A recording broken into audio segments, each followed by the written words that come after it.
Hi guys, good morning and welcome back to my channel. It's Dylan Talk English once again. So कैसे हैं आप लोग? Hope you will be great and perfect. So without wasting a time, हम सीधा story पर आते हैं और स्टोरी शुरू करते हैं। मैं जब बहुत ज़्यादा इंट्रो नहीं करूँगा क्योंकि अगर आप मेरा चैनल फॉलो करते हो तो आपको पता होगा हम इस चैनल पे स्टोरी की वीडियो डालते हैं, स्टोरी लेकर आते हैं जो इंग्लिश स्पीकिंग में मदद करती हैं और इंग्लिश से रिलेटेड जितनी भी चीज़ें होती हैं उसमें हेल्प करती हैं। आई नो कि बहुत टाइम से मैं स्टोरी नहीं डाल पा रहा था क्योंकि मेरे पास जिससे मैं स्टोरी डालता हूँ वो अब चीज़ नहीं थी, बट अब है। तो अब मैं ट्राई करूंगा कि स्टोरी एवरीडे कंटिन्यू करने के लिए। ठीक है, तो विदाउट वेस्टिंग टाइम अब सीधा स्टोरी शुरू करते हैं। द टाइटल है द स्नोरिंग बियर। स्नोरिंग मतलब होता है खर्राटे लेना, बियर मतलब भालू, यानी कि ऐसा भालू जो खर्राटे लेता है।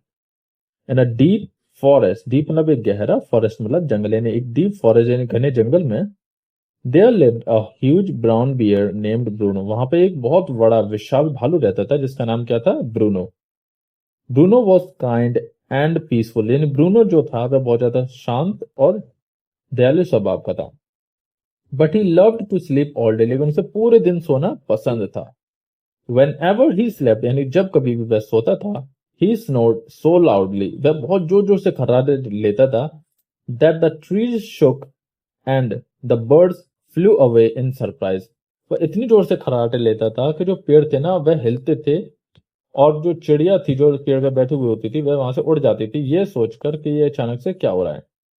वन कोल्ड विंटर इवनिंग, यानी कि एक सर्द भरी शाम कह सकते हैं, the forest became very quite, जो जंगल था वह बहुत ज्यादा शांत हो गया। स्नो कवर्ड, यानी कि जो स्नो यानी कि जो बर्फ थी उसने कवर्ड यानी ढक लिया द ग्राउंड, पूरे के पूरे जमीन को, पूरे ग्राउंड को। And the wind blow strongly, और जो हवा थी वह जोर जोर से चलने लगी, बहने लगी। Bruno curled up inside his warm cave and soon began to snore, यानी कि जो ब्रूनो था वह अपनी गुफा में सिमट सिमट गया एंड सिमट गया अपनी गर्म गुफा के अंदर। एंड सून, और जल्दी ही, बिगन टू स्नोर, और जल्दी ही खर्राटे लेना उसने चालू कर दिया। हिज स्नोरिंग साउंडेड लाइक अ थंडर, और जो उसकी जो खर्राटे की आवाज जो हो रही थी वो एक ऐसी आवाज हो रही थी जैसे मान लो कुछ गरज रहा है। रोलिंग अक्रॉस द हिल्स, जो उसके जहां पे वो सो रहा था जो गुफा के चारों तरफ उसकी आवाज गूंज रही थी एक तरीके से, वो जो पहाड़ चोटियों के पास। Near by a little rabbit named Ruby, यानी कि नियर बाय यानी पास में ही, अ लिटिल रैबिट एक छोटा सा खरगोश जिसका नाम क्या था? Ruby. Was lost in the snow, जो कि जो स्नो का जो तूफान चल रहा था, बर्फीला तूफान, उसमें खो गया था। शी वॉज कोल्ड, बहुत ज्यादा, उसे बहुत ज्यादा ठंड लग रही थी, टायर्ड, थका हुआ था, एंड फ्राइटन, और बहुत ज्यादा डरा भी हुआ था। As she walked through the dark forest, जब वह उस अंधेरे जंगलों में होकर गुजर रहा था ना, she heard Bruno's loud snoring, उसने जो ब्रूनो यानी जो भालू था उसकी सोने की जो खर्राटे जो लेता था उसकी जोर से खर्राटे की आवाज सुनी। एट फर्स्ट यानी स्टार्टिंग में, शुरू शुरू में, शी वॉज स्कैर्ड, वो बहुत ज्यादा डर गई। But then she followed the sound, लेकिन उसके बाद उसने क्या किया? फॉलोड मतलब होता है किसी चीज का पीछा करना, उसने पीछा किया द साउंड, उस आवाज का, होपिंग टू फाइंड शेल्टर, इस आशा में कि क्या पता उसको कोई एक ऐसी जगह मिल जाए जहां पर वो अपनी रात गुजार सके। Ruby reach the cave and carefully stepped inside, यानी जो रूबी थी वह उस गुफा के पास पहुंची और बहुत सावधानी के साथ उसने अपने कदमों से वह अंदर आई, जैसे एक चोर किसी घर में घुसता है ना बहुत सावधानी के साथ, उस तरीके से। There she saw Bruno sleeping peacefully, वहां उसने देखा कि जो ब्रूनो था वह बहुत शांति तरीके से सो रहा था, शांतिपूर्वक।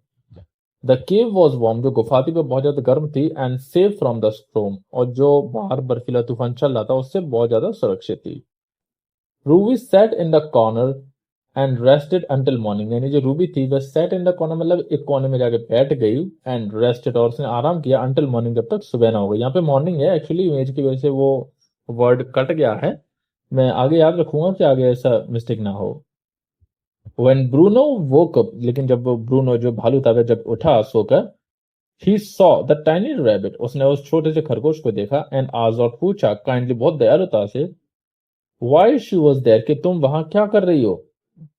Ruby told him about the storm, यानी रूबी जो खरगोश थी उसने उसको स्टॉर्म तूफान के बारे में बताया, एंड हाउ, और ये भी बताया कि हाउ, कैसे, हिज स्नोरिंग हैड गाइडेड हर, कि उसने ये भी बताया कि जो खर्राटे थे उसने उसका कैसे रास्ता दिखाया, मार्गदर्शन किया। जैसे कि like a drum in the night, जैसे कि रात में कोई ड्रम बज रहा हो।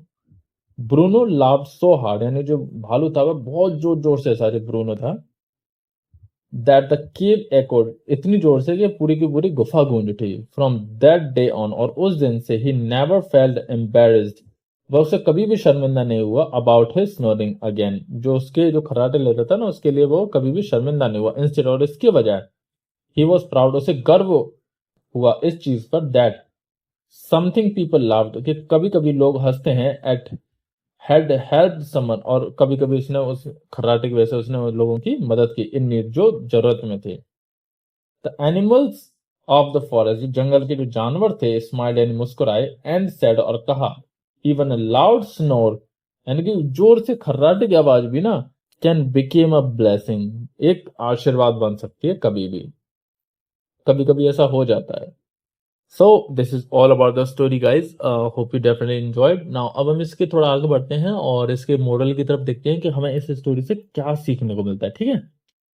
What seems like a weakness can sometimes become a strength. अच्छा, वीकनेस मतलब कमजोरी होता है, स्ट्रेंथ मतलब ताकत होता है। वो ये कहना चाह रहा है कि कभी कभी जो हमें लगता है ना कि वो हमारी कोई कमजोरी है, वह कभी कभी बहुत बड़ी हमारी ताकत भी होती है, बट हमें बस उसको पहचान नहीं पाते, देख नहीं पाते इस चीज को। वो यही कहना चाह रहा है कि जो ब्रूनो था उसकी उसको लगता था कि ये खराटे लेना मेरी बहुत बड़ी कमजोरी है, लेकिन जब उसने देखा कि उसके खराटे की वजह से एक रैबिट ने अपनी जान बचा ली, अगर वो शायद उस दिन उसको वो केव नहीं मिलती तो वो कुछ भी हो सकता था रैबिट के साथ, तो उसकी वजह से उसकी जान बची, तो इसलिए उसको लगता है कि ये मेरी सबसे बड़ी स्ट्रेंथ भी है, मेरी कमजोरी नहीं है। So this was about the story. Now we will move further and let's see for the difficult words of this story. So पहला वर्ड है deep, मतलब होता है गहरा। फॉरेस्ट मतलब जंगल। ह्यूज मतलब होता है विशाल या फिर बहुत ज्यादा बड़ा होता है ना साइज में, उसको ह्यूज बोलते हैं। पीसफुल मतलब शांत। स्नोट मतलब खर्राटे। सरप्राइज का होता है आश्चर्य। विंटर सर्दी। क्वाइट मीन्स शांत। एंड कवर्ड मतलब होता है ढका होना, किसी चीज से ढक जाते हैं ना उसको बोलते हैं। स्ट्रांगली जोर से। कर्ड मतलब सिमट जाना। थंडर मतलब होता है गरज। Near by pass. फ्राइटन मतलब डरा हुआ। और फॉलोड मतलब होता है किसी चीज का पीछा करना, जब हम किसी चीज का पीछा करते हैं ना तो उसको बोलते हैं frighten. So we have covered the whole story, and I know that it could be a little bit fast, maybe, but trust me, guys. I mean, this is not much fast if you know something about the English and all. But if you want me to read it slow, then please let me know in the comment section. I'll do one thing from next time. I'll read slow. Okay. And meanwhile, you can do one thing. You can just like the story and share it with everybody else, whomsoever is preparing for English, and comment if you have anything in your mind, or subscribe the channel if you have not done yet. अब हम next time मिलेंगे with new interesting story. अगर आपके पास कोई story है जो आप चाहते हैं कि इसको कवर किया जाए या फिर पूरी किया जाए तो आप मुझे बताइए, मैं उसको करूंगा। ठीक है, तब तक के लिए take care and good bye.